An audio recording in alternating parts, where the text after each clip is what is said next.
Welcome to Movies Are Live. Welcome to Movies Are Live. Welcome to Movies Are Live. I'm your host, Nathan Chandler. Don't worry, you aren't stuck in a time loop, but we are here to discuss the sci-fi romantic comedy Palm Springs, which is number 45 on the 50 best rom-coms list. I'm welcoming in another Baylor alumni to the podcast, Adam Kitchen. How's your summer going, Adam? Fantastic, man. It's been really great this year. Well, good. Well, it's kind of funny. We were actually kind of catching up a little bit before we hit record on this thing because we're going to laugh. I think we followed on social media for a long time. And then I've actually seen you acting in a lot of different films and short films. And we have a great mutual friend, Mark Blitch, who's been a guest on the podcast. And I've seen the shorts that you've done. But we were kind of playing catch up because we literally have not talked to each other probably since college. And so we actually were both telecom majors, but you're in the acting field now. So I thought tell our listeners a little bit about what drove you to that and like what you're doing these days. Oh, definitely. Yeah. So the short version, I guess, would be, we met at Baylor where we were both telecom majors. And that was sort of a backdoor into acting for me because I was always kind of shy and I didn't really want to admit it, but that's the only thing I wanted to do. So after college, I went to Dallas for a little bit. I finally got into classes, got an agent, and went out to LA for 12 years. And now I'm back in Texas, and I've done a lot of work in that time, a lot of films, a lot of commercials, but I'm still waiting for that big one, So well, you're very talented, so I am sure that will come soon. And I promise you probably don't even remember this, but we share a mutual friend, Courtney Shopper, and Courtney and I worked on a lot of things together. And there's a little short, I can't remember if it was my project or her project, but you were the lead in that. But I promise not to post that anywhere because I can't. Oh, wow. I can't say if it's good on your end or my end or anything like that. So I don't even remember that. So if you have it, I would love to see that. Someday. I have it somewhere. I've been working on basically archiving all my like video stuff. So I'll send it your way. So maybe it'll jog some memories, after 20 years. Well, let's jump into the time warp and head to Palm Springs. Here you are, standing on the precipice of something so much bigger than anyone here. But always remember, you are not alone. I don't think that we met. I'm Sarah. Niles. Hi. Hi.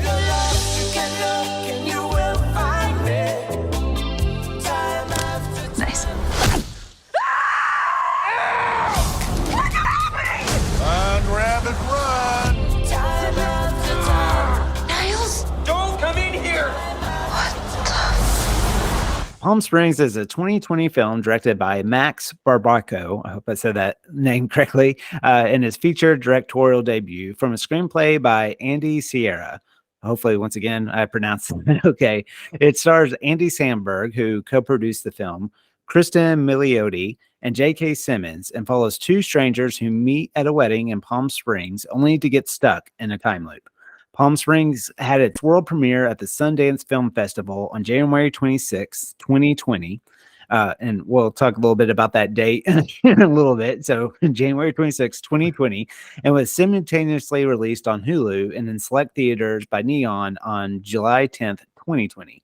The film received, I'll also say, I think the theaters were a lot of drive-in theaters that it was released. The film received critical acclaim for the cast performances and its use of the concept. At the 78th Golden Globe Awards, it earned 2 nominations, Best Motion Picture for a Musical or Comedy, and Best Actor for Andy Samberg. Among other accolades, it won Best Comedy at the 26th Critics' Choice Awards. Okay, so Adam, when I reached out to you about this film, at that time you said you hadn't seen it. So this was the first time that you watched this film? Yes. Yeah. So what did you think? I don't even know if this is the type of film and like in your wheelhouse, or I'm anxious to hear your thoughts. Well, I don't know if you purposely did it, but I originally said I wanted to do Groundhog Day because that's one of my favorite movies. And then you were like, well, that's taken.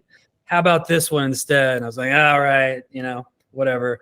But it's got the same idea in it. And let's see, since So I watched it after we first talked about it, and then just because I knew this was coming up, I watched it again earlier this week, last night, and again today, because I feel like I'll rewatch movies when I start to see like kind of hidden things in it that you don't really pick up on. There's a lot in this movie that's not just face value. Right. Yeah.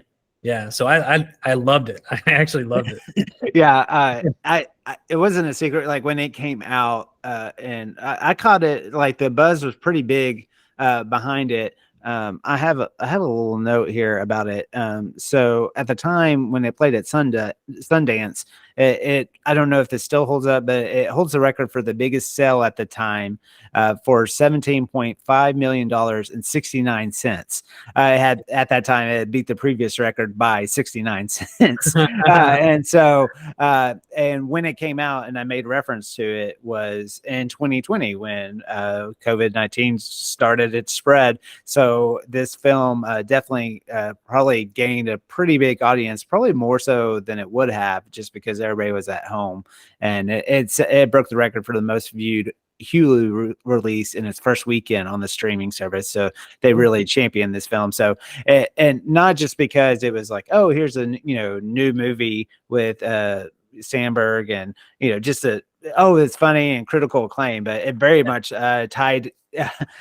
It didn't mean to, but the themes of loneliness, and I think it really tapped into a lot of things I think people were feeling in the moment. Oh, at the time, definitely, yeah, yeah. But watching it again this time, I loved it back then. It made my top 10 of the year, and it's still like you said, I really appreciated it again watching it.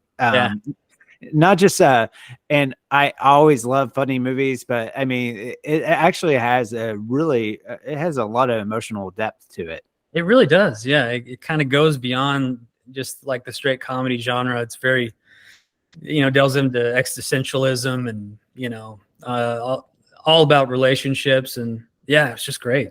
Yeah. I read that I like that they knew that, obviously without Groundhog Day, don't know if this movie would exist. Right. But there's other movies like Edge of Tomorrow, and I actually never saw Happy Death Day, like that horror franchise. Did you? I didn't see that one either, no. Yeah, but apparently it plays on this concept, and I liked the filmmakers talked about how that they just assumed that people knew kind of the loose rules about that. And so they tried not to worry too much about, about it, how it all works. And I think it plays to their favor that they're kind of basically basing the story on people's preconceived notions of, now, I guess a time loop is now a genre. Yeah, exactly. Yeah. And I think especially with comic book movies now and how everything's doing things in the multiverse, I feel like people are more adaptable to these different kind of, different pathways of life, I guess. Yeah. Instead of just the same old thing. I really loved how they sort of took it in their own direction, but they sort of paid homage too to, like Groundhog Day, and like, they were like, in the beginning stages, they were like, well, what if we just do, the most altruistic thing, and that'll get us out of this, and they did a whole new different thing where it was like a science-based deal. I kind of appreciate that. Yeah. Are you a sciencey guy? Not really, no. But I am very, I'm a Christian, so I'm very into, spiritual stuff, and I like tying it in with science. I think that's where science comes in for me.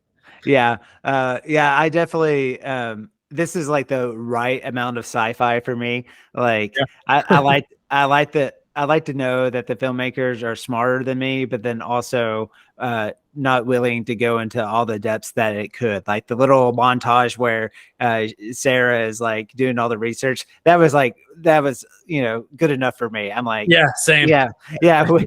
We get the gist. She her little chalkboard drawing of the like the square. I was like, okay, that makes sense. Whatever. Yeah. Well, also the appeal of this is, this was a very independent movie.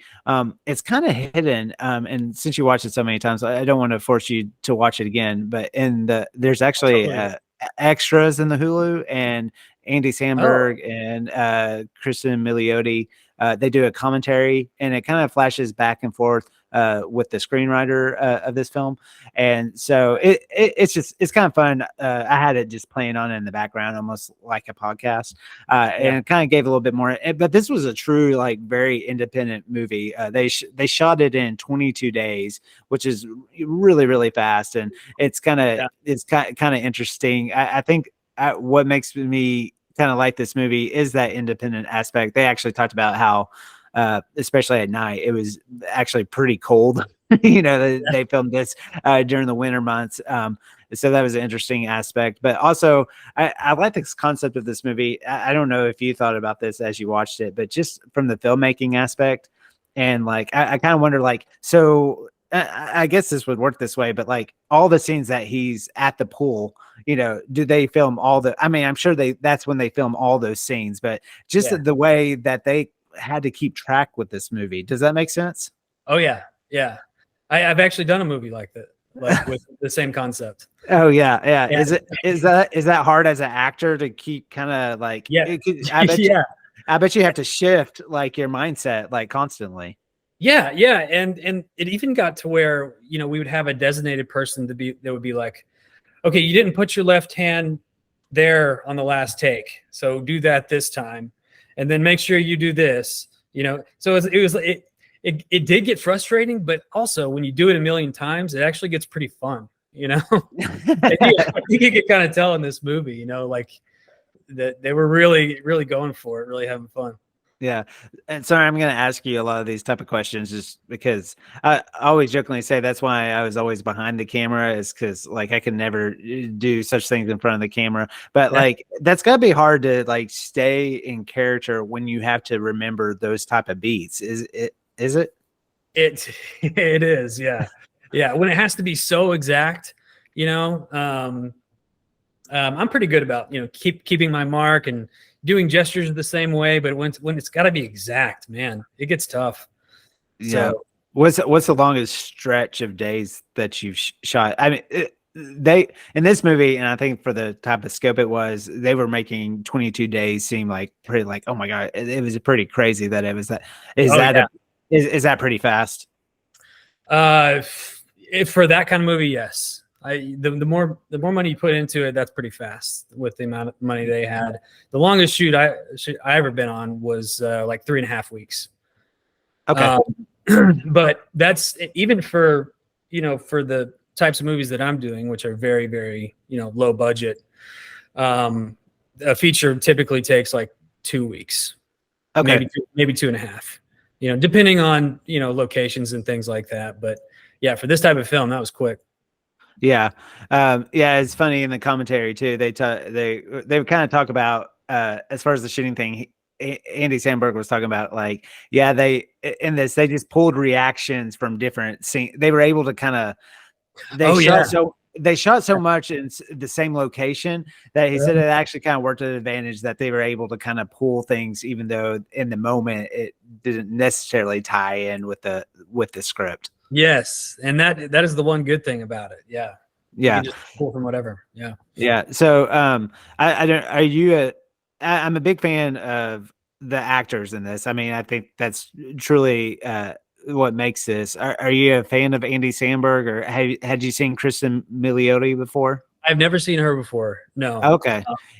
Which I was really surprised by her.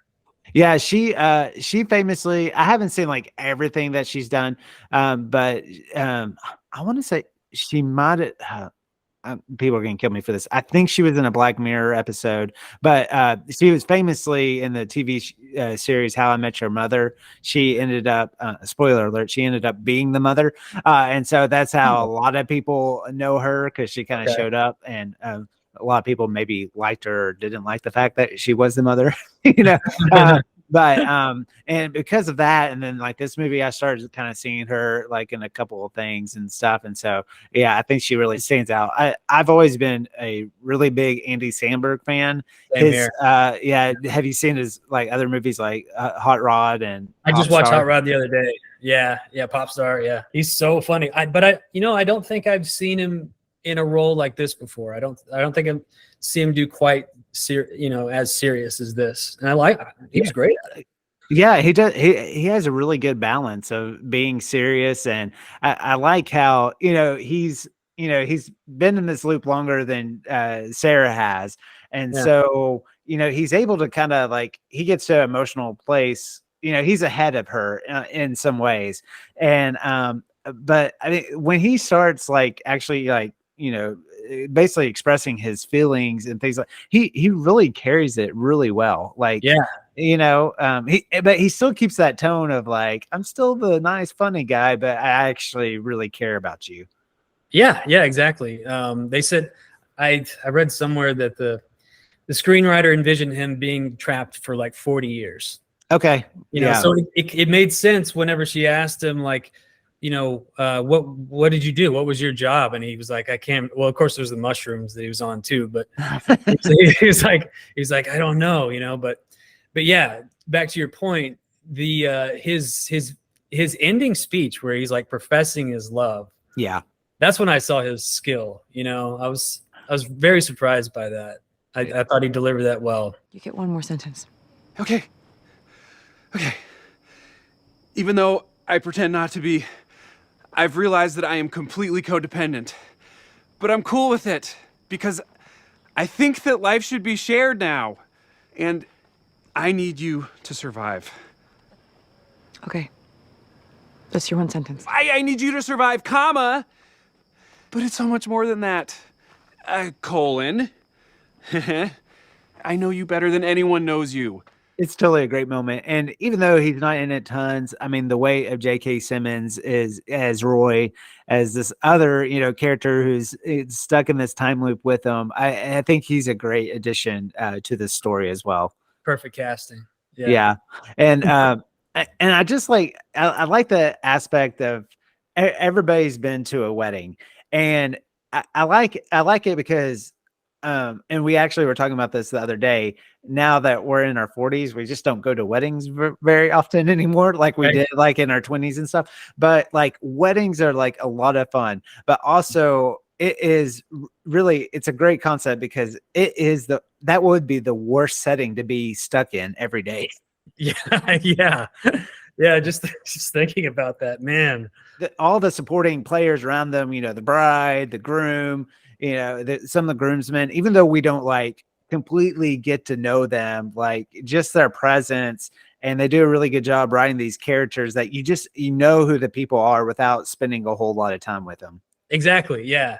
I thought they were like it's like right away who this person is. You've seen him before at a wedding, like that guy Connor O'Malley. I don't know if you've seen him before on what's that show on Netflix? I Think You Should Leave. I haven't seen that. Oh, he's so funny in it. But anyway, he played the character Randy, and he just had this small role. He's coming up to Sarah and's trying to dance with her, and and he's just goofy, but like him, and then Andy Samberg's girlfriend. I can't remember her name.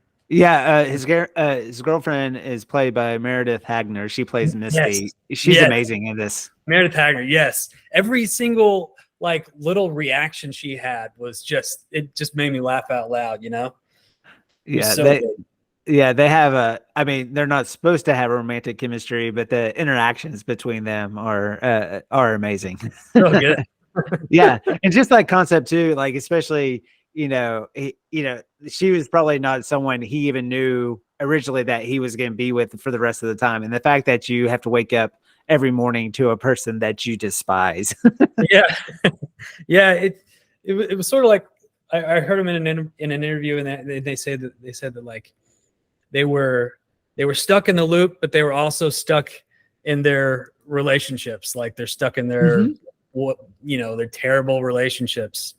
Both of them, Oh So yeah, no, stuff 2 times over. yeah. Uh, Another aspect I think that really plays with this, even though now we've seen some Groundhog's Day, we've seen this concept. I think the movie does a really good job at like very genuine surprises. To me, it's a little hard.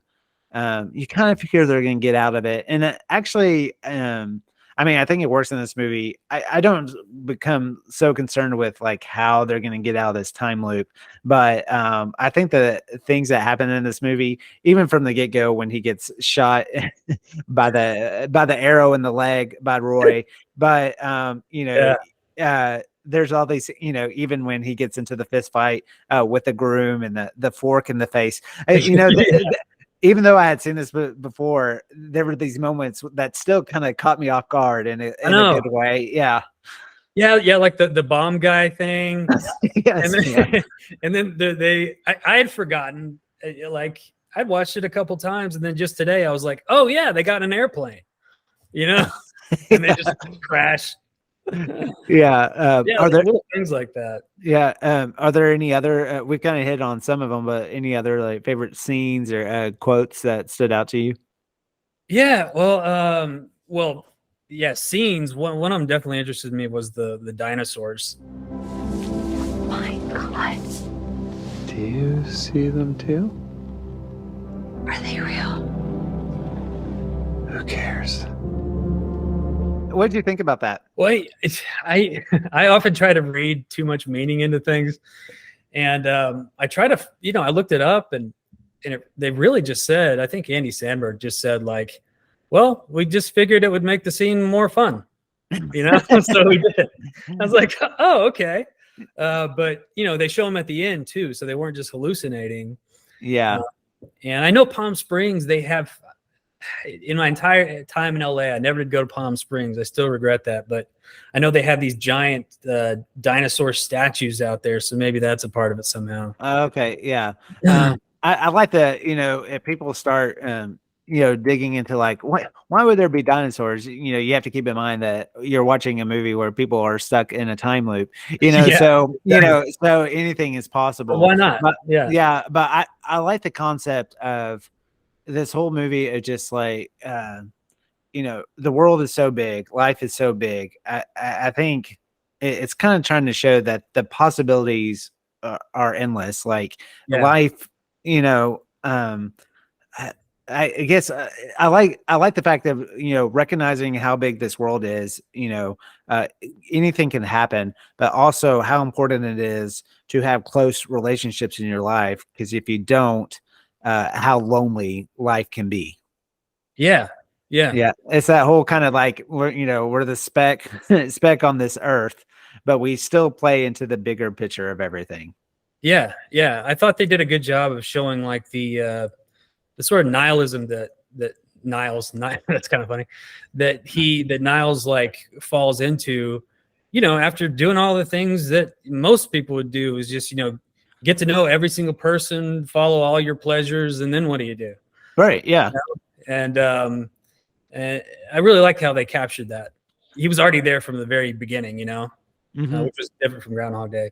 Yeah. And when Sarah attacks Roy, and they had already set up where he, Niles had talked about the concept of pain, but he gets really real in that moment as far as like, no, don't torture torture this man. So I think this movie also makes you think. I mean, it relishes in all the fun things that you could do if you were stuck in something like this, but it's also it does challenge you to think of like, no, there's still real consequences to what you do.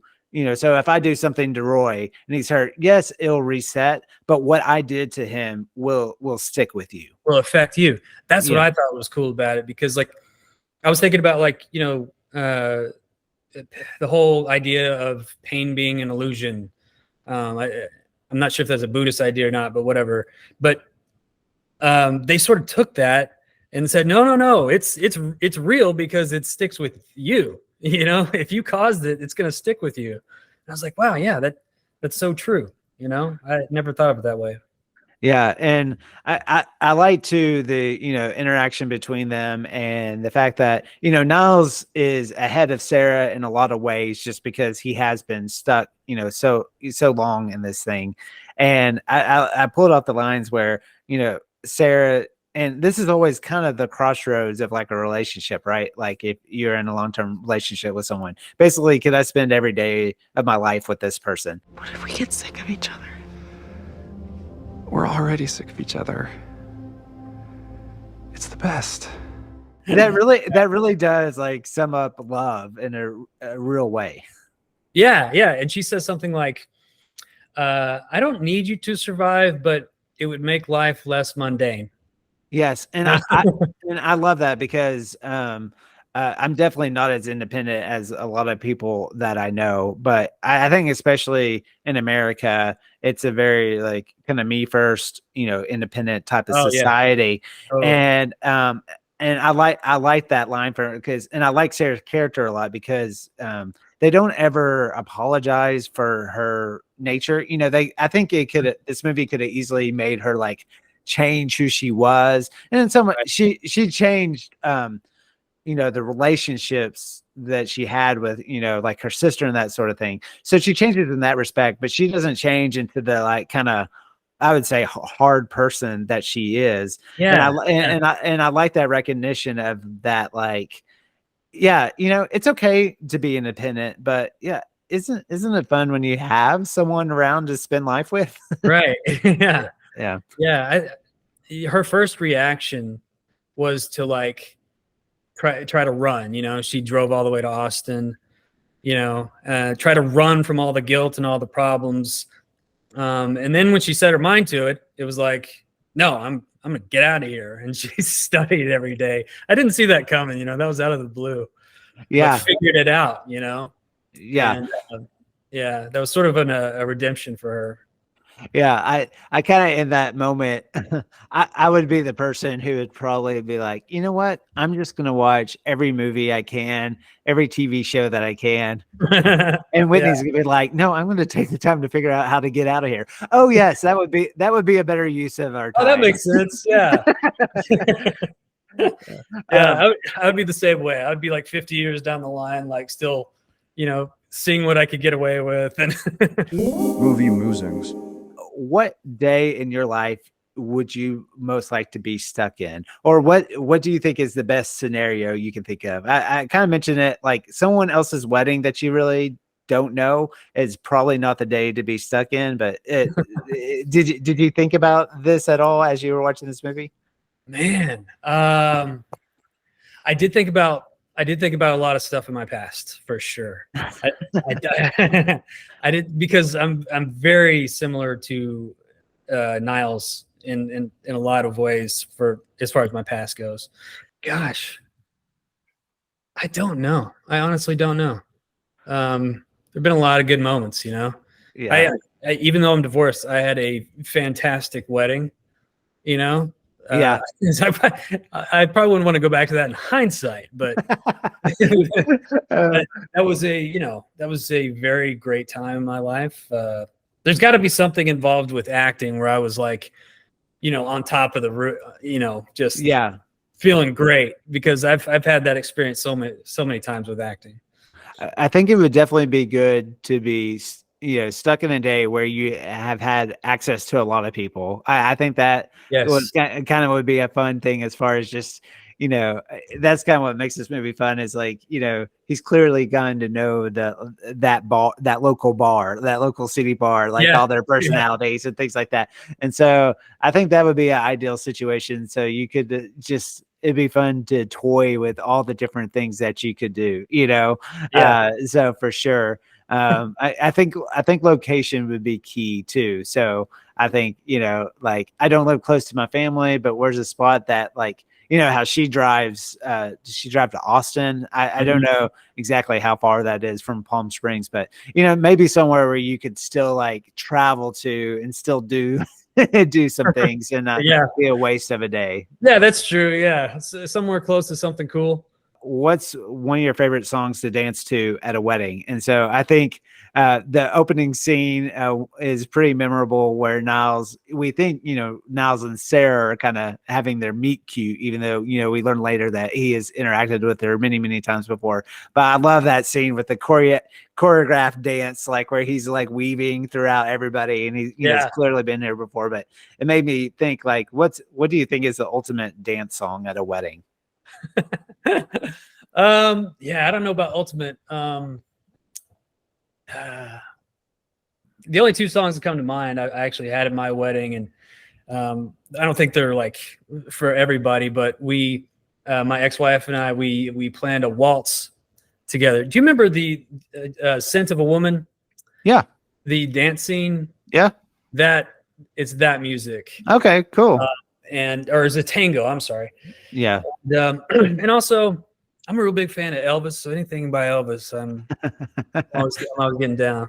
Very nice. For some reason, I equate the song "September" by Earth, Wind, and Fire with weddings. Oh, great! Yeah, fantastic. I feel like that's the perfect song that like can get like all generations like moving on the dance floor. Oh yeah, we kind of talked a little bit about like what we would do with all this time, and I couldn't help but think like what is a skill you would develop if you were stuck in a time loop like this? I'd probably work on my guitar. Yeah. Just become an expert guitar player just because, I have time. Probably that. I would probably delve into, if I had the tools, I would delve into like carpentry. Oh yeah. I don't know anything about it, but it's always been in the back of my mind. So yeah, I'd probably do something about that, like that. What do you think you would do? Just curious. Oh man. So I'm not super talented when it comes to musical instruments. So I don't know if that would be like the best path forward to take. I definitely like, even though I'm not I'm not necessarily like a big car person or like a huge home improvement person. I think I would like to develop not quite carpentry. I don't know if that would like pique my interest, but I would like to at least have some skill sets where like I knew the answer immediately versus like having to spend an hour trying to figure out how to, unclog a drain or something. Yeah. But just having that knowledge and foresight, like I think one of the first things I would do is like hang out with each person individually and just get to know everything about them, because I just think it'd be fun to like just know everything in a situation. You know what I mean? Yeah. Just know the right things to say. Yeah. It sounds really nerdy, but like, I'm not the best reader, and I do enjoy like reading books, but like I find it hard to find time to read. And so I actually would really like enjoy that, like just being a little bit more well read. There you go. Yeah, that's a good one. Rom-com rankings. First category I have is the romantic chemistry between the leads. So what ranking do you give this between Sarah and Niles? Yeah, 5 being the highest, right? Yes, 5 being the highest. I'll give it a 5. Yeah. Give it a 5. I really felt it. Yeah, I did too. I think the two actors play really well off of each other. They both have not until you said it, like his name Niles and being nihilistic, like I hadn't made that tie as well. But there's both they both have this deviousness about them. But they're also different enough in a way. Yeah. He seems a bit sweeter than she is. That's one thing I like. But I mean, this whole movie does a really good job. I mean, I think they play well off of each other. But also, I mean, if two people, aren't meant to be with each other, like why would you stick these two characters in a time loop together? I think not just the like little schemes that they do to have fun, but just also the trust that develops between them. But I give it 5 hearts as well. Yeah, definitely. Yeah. So usually in a lot of rom-coms, there's a best friend aspect, the kind of the voice of reason or the support system. I honestly, I had a kind of a hard time nailing down. I don't know. I don't think Roy really fits in this so much because I guess he kind of helps Niles, there towards the end. But was there? Did you see? Did you think of anybody with this category? Yeah, like a best friend. Not really, Yeah, yeah, yeah. It, yeah. no. This is one of the few times that I have to kind of scratch this category because I think that's what this whole movie really is tapping into is the loneliness of this world that they live in, and we very much feel that. Yeah, yeah. I mean, Uh, I guess the only one that comes close is who you mentioned, Roy. I mean, and that relationship was excellent, but I don't know if I would consider it, like the best sidekick friend kind of thing. So yeah. So did you have a chance to listen to the soundtrack? That's the third category that I have. I did. I wasn't quite sure if you meant the soundtrack or the score, so I listened to both. I figured you meant the soundtrack. Yeah. And I listened. I don't know how you listened, but there was it looked like it was like a Hulu playlist, like of this, the music from this movie. So how do you? I don't. Well, you mentioned playing guitar. I don't know how big of a music fan you are. So, like, how did you rank this category? Man, it fit the movie perfectly, and it fit the Lonely Island thing they have. And also it was like all over the place. You had a song from the 30s, all the way up every decade, probably up to like the 90s, or even like today. So, but they all kind of had this like sort of a romantic quality to them. So yeah, why not? I'll give it a 5. Oh, 5. Oh, wow. That was big. Well, I don't, I should probably take that back. I'll take 1 off just because I don't think it's something that I would listen to on a daily basis, but I would listen to it again for sure. Yeah. So I would say it was very surprising when I listened to it. I really have always liked Hall & Oates songs, and their song when the Morning Comes opens this movie. And actually, I wasn't familiar with that song, and man, I loved it. I love that song. The Megatron Man, which is the song that they, do that choreographed dance to. Yeah. They play it twice in the movie. Yeah. It's just kind of funny. But, there's a great Kate Bush song in there. But there's some other songs like you mentioned that, really like vary quite a bit. And when I was thinking about this, I was like, if this was a soundtrack, it's a very good soundtrack, like whoever the music supervisor was for this movie. I mean, it fits this movie perfectly. If you played this playlist like at a pool, like people would dig it. Like it's like, oh yeah, this is the vibe. But like you said, is this something I'm going to listen to all the time? Or probably not. But yeah, I gave it 3.5 for that. But I think there's some surprises in there for sure. Yeah. Yeah. We kind of touched on it a little bit, but most rom-coms have a chase scene or declaration of love, and we kind of talked a little bit about his when he finally kind of spills all his feelings as quickly as he can. But and he definitely chases her before she sets off the bomb before he's there. So how do you rank this category? Let's see. I like how he's at the bar sulking, and then he has the plan to get the keys from the bartender. My favorite part in that is the way he goes. I gave him the finger, just his face. It was so funny, and I didn't know what he was doing, so that was a shocker. He had the keys and he's chasing after her. I would give it a solid 4. Okay. 3.5. I'll say 3.5 because I've seen a lot of good romantic comedies where they're driving the car to the airport and they get there just in time, and it wasn't quite that impactful, but it still was pretty good. Yeah. I gave it 4. I was close to giving it a 5, but kind of like you said that, I mean, the stuff that that he does to get to her is very entertaining. Not necessarily like I honestly didn't remember it from the first time that I watched it. But I do think the dialogue between them towards the end that we had talked about definitely like escalates it quite a bit. It's kind of a new twist on that, basically divulging everything, and even though the feeling that it's going to be a happy ending, I don't think the movie would have just ended, but it is really curious, especially when we see the next shot of them in the pool, Right. which a place that they, frequented quite often. And then I like how the dialogue at the end, just them like it coming out that he has a dog. Yeah. Things like Right. that.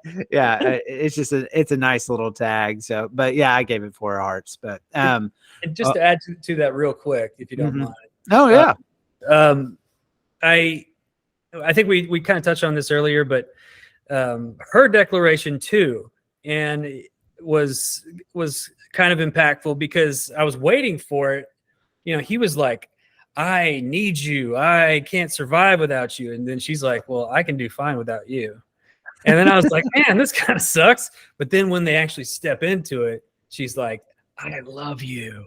And she Mhm. means it, Mhm. And so for me, that was like, that's fantastic, because she was the one that, she had obvious problems with relationships in the past. And, she can finally say that to someone. So. Oh yeah, and I think that's a real conflict because I mentioned already that he's ahead of her, as you kind of mentioned, maybe 40 years ahead of her than she is. So he's kind of going through these emotions that she is. So he's been at that part where like, yeah, I don't Right. care.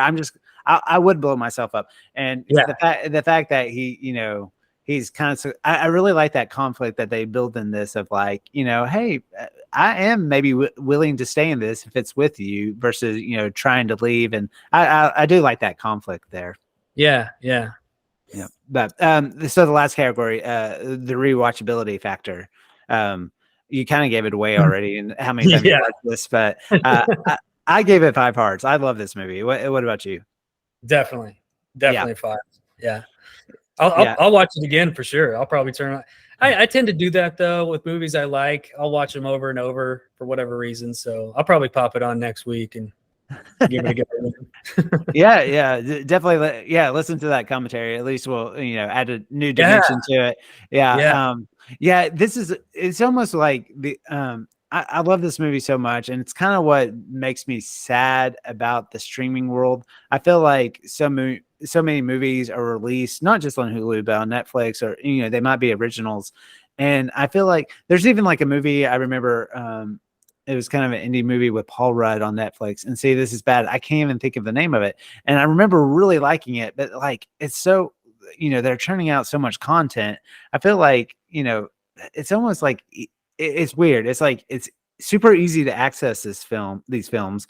But Right. also, if you didn't see Palm Springs when it came out, like how will it be remembered? Does that make sense? Oh yeah. Yeah. Yeah. And so anyway, so I really like, even if you don't have Hulu, maybe like they always have like usually a 99 cent like per month thing or like a free trial or something. But I was glad seeing this movie again, that I loved it the second time as much as I did the first time. It's always kind of nice when you feel like your initial feelings were validated a little bit, but but like you said, even more furthermore, feeling that like, oh my, this movie's even like deeper than I remember it being. Yeah. Yeah. I could see myself probably not quite as good as like Groundhog Day, because Groundhog Day is just one of my favorite movies. But I feel like it's right like the there. OG. Yeah. I feel like it's right there though, and I'll definitely rewatch it again. Recommendations. Is there one thing that maybe you're reading or watching or listening to that you've been telling your friends that, hey, you should check this out? Well, lately it's usually like a film or some sort of TV series. But lately I picked up reading again. We mentioned that earlier, and I found out that I like Stephen King a lot. So I read 11/22/63, which is also a back in time sort of book, same kind of genre. And then I read It, and now I'm working on the Dark Tower series. So Oh, okay. So yeah, that's kind of what I just saw Oppenheimer the other day. So Okay. that's my media so far. Another romantic comedy. It's called Rye Lane. It's a British film, and it came out this year, and that's my recommendation. It's very simple. It's a kind of it's a romantic comedy. It's a very stylistic. It's there's the colors that are in it. It's kind of got a little bit more depth to it as far as the way the film was made. But sometimes it's okay just to say that a movie is like it's great because of its simplicity. But it's a really great movie. If you like romantic comedies, like especially the genre, like I think people would really enjoy it. And so these I'll two, check it out. yeah, these two characters, they're both coming off tough breakups, and they kind of have a meet cute, and it's kind of dialogue heavy because it's a British production. I would say it helped me to have the subtitles on just because it goes pretty fast with the back and forth, and the dialect is pretty heavy. But yeah, it's a really little cute film, and I think you'd be surprised with it. So anyway, that's my recommendation. So next week we will be talking about the surprise sensation that dominated the early aughts and tapping into my Mediterranean roots to talk about My Big Fat Greek Wedding. Surely you saw that movie when it came out. Oh yeah. Oh yeah. It's been a while, but yeah. Yeah. So catch up with that, because I'll say that I enjoyed it just as a teaser. I enjoyed it, but there were definitely a lot of things that I didn't like about it. So didn't quite hold up, but make sure to check that out. Also, you can always visit moviesaretlife.com for episode reviews and more. Go on there and catch my review for Rye Lane, which I just recommended. If you love this podcast, as always, take a moment to rate and review it. It really helps us with finding new listeners. It was so good to catch up with you, Adam. This was a lot of fun. Nathan, thanks so much, man. This was a great time, and I'm so glad you recommended this movie. I loved it. Yeah, well, good. I'm glad. Even though it had been a while since that we've talked and caught up, I don't know why. I think knowing the stuff you've done with Mark and your other films, and also the independent nature of this movie, I thought, in a way, I was like, oh, this movie's like perfect for Adam to talk about. So yeah. Yeah. All right, man. Well, take care. All right. You too, man. Thank you. All right. Yeah.